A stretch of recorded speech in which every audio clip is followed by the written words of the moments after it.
علی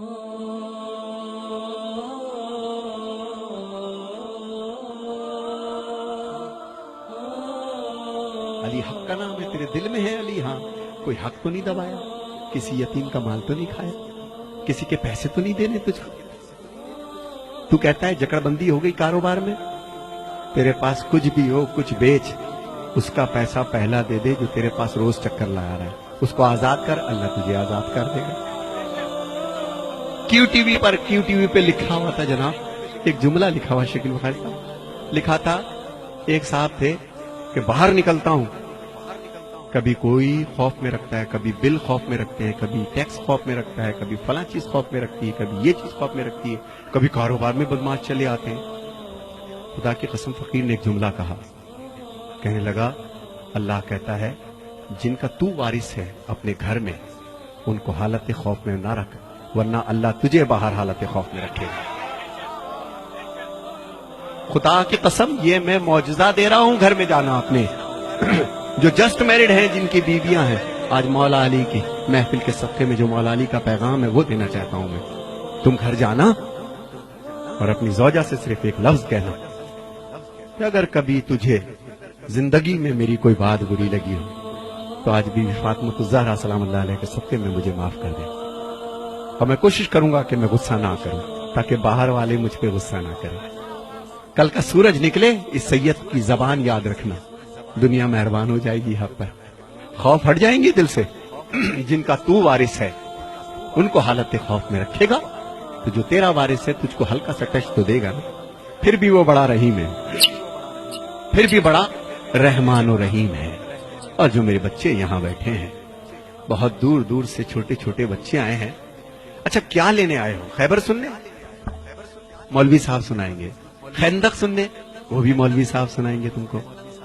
میں تو بیٹا یہ بتا رہا ہوں کہ تمہارے باپ کے بال اب سفید ہونا شروع ہو گئے، چشمہ لگ گیا ہے بیٹا، تمہارا اسکول نہ جانا ان کے کلیجے کو کاٹ دیتا ہے، تمہارا کاروبار میں دلچسپی نہ لینا جو اتنی تنکا تنکا کر کے تمہارے باپ نے ایک سواری بنائی ہے، تم دیکھتے نہیں ہو کہ گھنٹوں یہ اکیلا بیٹھا کیا سوچتا رہتا؟ تم سمجھتے ہو ٹی وی دیکھ رہا ہے، خدا کی قسم ٹی وی نہیں دیکھ رہا ہوتا، یہ یہی سوچ رہا ہوتا ہے کہ پتہ نہیں ہم میرے یہ 3 بیٹے ہیں 2 بیٹے ہیں، اللہ میرے کاروبار کو سنبھال لے، میری عزت کو سنبھال لے۔ تو میرے بچوں جہاں جہاں مولا علی کہ اس میں تم لوگ آئے ہو، وفادار ہو جاؤ اپنے ماں باپ کے، اس سے پہلے کہ وقت تمہارا گزر جائے، اس سے پہلے کہ تمہاری اولاد ہو جائے۔ ہائے ہائے ہائے، مزہ تو اس مجلس حسین مولوی صاحب، مزہ تو مجلس حسین کا جب ہے، فقیر کہتا ہے کہ مجلس ختم ہو 250 بچے اپنے باپ کی جوتیاں لے کے کھڑے ہو۔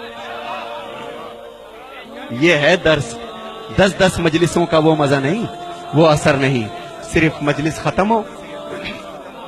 میں نے اپنی آنکھ سے دیکھا، میرا باپ دنیا سے چلا گیا، جب دنیا سے چلا گیا تو میری ماں نے جائیداد رکھی، آؤ اپنے باپ کی جائیداد بیٹو، بین الاقوامی شہرت یافتہ ہو دنیا میں، تمہیں سب جانتے ہیں ندیم سرور، آؤ اپنے باپ کی جائیداد بانٹ لو۔ ہم 6 بہن بھائی بیٹھ گئے۔ میرے باپ کی جائیداد کیا تھی پتہ؟ 6 جوڑے پوری زندگی کے، 1 ٹین کا بکس، غریب نہیں تھا حالانکہ، 2 1 جوتا 1 چپل 1 چشمہ 7 8 انگوٹھیاں 1 ٹوپی 1 جانماز، یہ جائیداد تھی ندیم سرور کے باپ کی۔ مگر اسی ندیم سرور کے باپ کو ایک دفعہ میں نے دیکھا، بتاتے کسی کو نہیں تھے کہ میں باپ ہوں ندیم سرور کا، اتنے سادہ تھے، رش میں کچل گئے، چشمہ وہ جا کے پڑا، کسی نے پیچھے سے اٹھا رہے تھے، کسی نے دھکا دیا، پیشانی زخمی ہو گئی، میں تڑپ گیا، خدا کے قسم تڑپ کے گیا ابا۔ میں نے کہا ابو یہ کیا ہو گیا؟ ارے نہیں میرا بچہ، ہائے ہائے، جس نے مجھے چلنا سکھایا، جس نے مجھے بولنا سکھایا، جس نے میری ناپاکی کو برداشت کیا، 10 بار میرے سوال کے جواب کو دیا، یہی تمہارے باپ جو بیٹھے ہیں، انہوں نے تمہیں چلنا سکھایا میرے بچوں، انہوں نے تمہیں بولنا سکھایا۔ ماں کے اور باپ کے اب بدن میں وہ طاقت نہیں رہی، شادی ہو گئی تمہاری، اپنے کمرے میں جانے سے پہلے کم سے کم اگر تمہارے پاس وقت ہے تو 1 گھنٹہ اپنے ماں باپ کے پاس بیٹھو، یہ تمہارا انتظار کرتے ہیں، تم کچھ بھی کر لو یہ تمہارے لیے دعا کریں گے، دعا کریں گے۔ شادی ہو گئی، تم گھر میں آئے سیدھے اپنے کمرے میں، تمہیں نئی زندگی مل گئی، مگر وہ آنکھیں، ہائے ہائے، وہ آنکھیں اوڑھتی خود تو بوسیدہ لباسوں کے کفن اور چاہتوں کے پیرہن تم کو پہناتی ہے ماں، ہائے ہائے ہائے ہائے، پہلے بچے کو کھلاتی ہے بڑے ہی شوق سے، بعد میں جو کچھ بچے وہ شوق سے کھاتی ہے ماں. اور پیار کہتے ہیں کسے اور مامتا کیا چیز ہے, کوئی ان بچوں سے پوچھے جن کی مر جاتی ہے. خدا تمہارے ماں باپ کو قائم رکھے. میرے بچوں, چاہتے ہو تمہیں علی مل جائے, چاہتے ہو تمہیں حسین مل جائے. وہ بی بی سرکار حسین کی ماں ہے.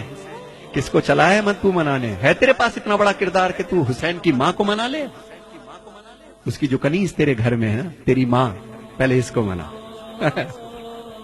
پہلے اس کو راضی کر, پھر تیری بی بی راضی ہوگی. خدا کی قسم اس علی کو منانے چلا ہے. ہائے ہائے, یہ غلام جو علی کا, جس نے تجھے چلنا بولنا سکھایا, پہلے اس کو سکھا. تو میرے بچوں, یہ مت سمجھنا تم جتنے یہاں بیٹھے ہو کہ تم چل رہے ہو پھر رہے ہو, تمہارے باپ بے وقوف ہے. نہیں, زندگی گزاری سب جانتے ہیں کہ تمہارے تیز قدم کس چیز کی نشاندہی ہے, تمہارا اٹھنا بیٹھنا کیا سوچ رہے ہو, کیا باتیں کرتے ہو. ان بچوں تمہارے ماں باپ کو سب پتا ہے, لیکن ان کو کبھی کبھی خوف ہو جاتا ہے کہ بچہ بڑا ہو چلا ہے, کہیں بدتمیزی نہ کر جائے. تو میرے بچوں, جنہوں نے تمہیں پال پوس کر کے جوان کیا ہے, آج اپنے باپ کا کاروبار دیکھو. اور وہ بچیاں جو اپنے بھر کے انتظار میں ہیں, میرا بیٹا بیٹیوں جوان ہو رہی ہو, ایک بات ذہن میں یاد رکھنا کہ جو ماں باپ تمہاری زندگی کا فیصلہ کریں وہ گویا بی بی فاطمہ الزہرا نے فیصلہ کیا ہے تم لوگوں کا. اور میری بہنوں کے لیے ایک پیغام ہے. اے میری بہنوں, جب تک تمہارے سر ڈھکے ہیں اس وقت تک ہمارے سر اٹھے ہیں. میرے حسینیوں, یہی بات ہے کہ نہیں ہے؟ جب تک ہماری بہنوں کے سر ڈھکے ہیں, جب تک تمہارے کردار سلامت ہیں, جب تک تمہارے, بے شک تم کالج جاؤ, یونیورسٹی جاؤ, جو چاہے کام کرو, کردار کے ساتھ لگے کہ علی والی ہو. جب چلو تو لگے کہ کسی علی والے کی بہن ہو, کسی کی بیوی ہو, کسی کی ماں ہو, کسی کی زوجہ ہو. یہی میرا ایک پیغام ہے آج کے مولا علی کا. مولا علی کا غم کیا ہے میں اس کو بھی پیش کروں گا, مگر میرے بچوں, جی اب جو میرے بچے یہاں بیٹھے ہیں, 2 شعر میں پڑھوں گا صرف تنہائی پر, کہ میرے بچوں جتنی تمہاری تنہائی پاک ہوگی, جب تنہا ہوا کرو تو ایک چیز پڑھا کرو, سورہ الحمد کی تلاوت کیا کرو. کیا سورہ, میں زیادہ بول رہا ہوں, آپ بور نہ ہوئیے گا, لیکن یہ میری اماں کی باتیں ہیں, یہ میری امی کی باتیں ہیں جنہوں نے بچپن سے سکھائیں, اور میں اب بچوں تک وہ چیز میں پہنچانا چاہتا ہوں, بچوں تک پہنچنا چاہتا ہوں. تو میرے بچوں یاد رکھنا, اب جو میں کلام پڑھ رہا ہوں, جس وقت تمہیں کوئی نہیں دیکھ رہا ہوتا, مت سمجھنا کہ تمہارے ماں باپ سمجھتے نہیں تم کو کہ تم اس وقت بھی کیا کر رہے ہو. جب تم تنہا ہو تو اہدنا الصراط المستقیم سورہ الحمد کی تلاوت کیا کرو. اور جو مومن و مومنات یہاں بیٹھے ہیں, جس ذہنی اور جسمانی پریشانی میں ہو, شب جمعہ میں یا کسی بھی رات میں, بعد نماز یا شب میں, وضو کر کے 70 مرتبہ سورہ الحمد پڑھیے بسم اللہ کے ساتھ. معصومین فرماتے ہیں کہ عجب نہیں ہے کہ مردہ زندہ ہو جائے. دوبارہ نہیں بتاؤں گا. اور ایک چیز, اگر کوئی بہت بڑی پریشانی ہے تو 10 تسبیح اللہ الصمد, اللہ الصمد, 3 صلوات پڑھ کے اللہ الصمد, اللہ الصمد, اللہ الصمد. تیسرا سورج نکلے گا اور تمہاری مشکل حل ہو جائے گی انشاءاللہ. ایک شخص تھا جس کو پھانسی کی سزا ہو گئی تھی, اس نے قید خانے سے کسی کو پیغام بھیجا تھا, کسی آیت اللہ نے اس کو پرچے پہ لکھ کر کے دیا کہ تو بے گناہ ہے, اور ہو سکتا ہے کسی زیادتی کی بنا پر یہ پریشانی دیکھ رہا ہو, کسی کو پریشان کیا ہو, کسی کا دل دکھایا ہو تو نے, تو اللہ الصمد کی تسبیح کر روزانہ 10 دفعہ. اور دوران تسبیح اگر تو 4 دفعہ کرے اور بیچ میں سے کٹ ہو جائے کسی وجہ سے, تو باقی 6 بعد میں کر لو, 10 اس کو مکمل کرو, روز کرو, انشاءاللہ 3 دن میں تمہارے مسئلے کا حل آئے گا. اللہ